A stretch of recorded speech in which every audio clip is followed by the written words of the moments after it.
প্রফেসরকে নির্বাচনী অফিসার করা নিয়ে একেবারে রেগে কাঁই হাইকোর্ট, ক্ষুব্ধ হাইকোর্ট।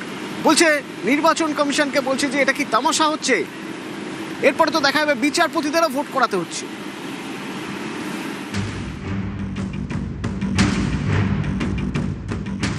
কলেজের প্রফেসরদের প্রিজাইডিং অফিসারের দায়িত্ব। নির্বাচন কমিশনের এই সিদ্ধান্তকে চ্যালেঞ্জ করে কলকাতা হাইকোর্টে মামলা করেন সহকারী অধ্যাপক রূপা বন্দ্যোপাধ্যায়। সেই মামলার শুনানিতে কমিশনকে তামাশা বলে তোপ বিচারপতির। কলকাতা হাইকোর্টের বিচারপতি কৃষ্ণা রাও বলেন, নির্বাচন কমিশন বিচারপতিদেরও ভোটের ডিউটিতে নিয়োগ করতে পারে। আমরাও ভোট কেন্দ্রে যেতে পারি, আমিও যেতে প্রস্তুত। এটা কোনো তামাশা নয়। কমিশন প্রতিবারই সমস্ত বিজ্ঞপ্তির পরিবর্তন করে। মামলাকারীর দাবি, 2010 সালে কমিশন বিজ্ঞপ্তি দিয়ে জানিয়েছিল, বিশেষ পরিস্থিতি ছাড়া প্রফেসরদের ভোটের দিন ডিউটিতে অর্থাৎ প্রিজাইডিং অফিসারের কাজে ব্যবহার করা যায় না। জেলা নির্বাচনী আধিকারিকের লিখিত নির্দেশ ছাড়াও তাদের প্রিজাইডিং অফিসারের কাজে ব্যবহার করা যায় না। এর পিছনেও যুক্তি রয়েছে। প্রফেসররা গ্রুপ এ ক্যাটেগরির সরকারি কর্মী।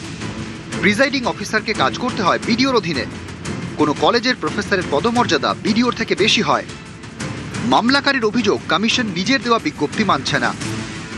ইলেকশন কমিশন নিজের যে সার্কুলার, সেই সার্কুলার মেনে কাজ করছে না। আমরা যারা এ গ্রুপ র্যাঙ্কের অফিসার, তাদেরকে প্রিজাইডিং অফিসারের দায়িত্ব দেওয়া হচ্ছে। ইলেকশন কমিশন যে সার্কুলার নিজেরাই ইস্যু করেছিল, যেখানে দায়িত্ব ছিল রিটার্নিং অফিসারের একটা বেঞ্চমার্ক ফিক্স করা, সেটা মেনে এবং তাদের প্রত্যেকের র্যাঙ্ক মেনে কাজ দেওয়া, সেটাকে তারা ভায়োলেট করছে।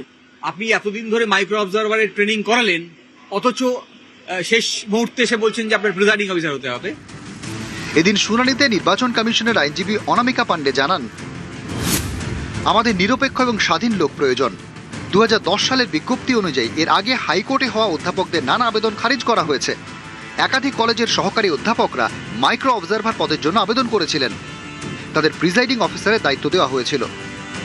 তখন কলকাতা হাইকোর্টের বিচারপতি বলেন, নির্বাচন কমিশন কোনো স্পষ্ট বিজ্ঞপ্তি দিচ্ছে না।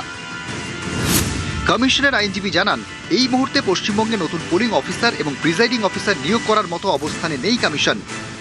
প্রতিটি জেলায় 100 জনেরও বেশি অফিসারকে দায়িত্ব দেওয়া হয়েছে। আদালত হস্তক্ষেপ করলে নির্বাচন থেমে যাবে। ইলেকশন কমিশন শুরু থেকেই আমরা বুঝতে পারছি একেবারে খেয়াল খুশি মতো কাজ করছে, কোনো আইনের তোয়াক্কা না করে, সাংবিধানিক ক্ষমতা ব্যবহার করে নিজেদের সার্কুলারকেও মানছে না।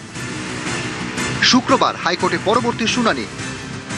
কমিশনের পরপর বিভিন্ন ধরনের বিজ্ঞপ্তি, নির্দেশিকা এবং সেই নির্দেশিকা মেনে কাজ করা বা না করা বা আইন মেনে করা না করা নিয়ে সরব হলেন খোদ বিচারপতি কৃষ্ণা রাও।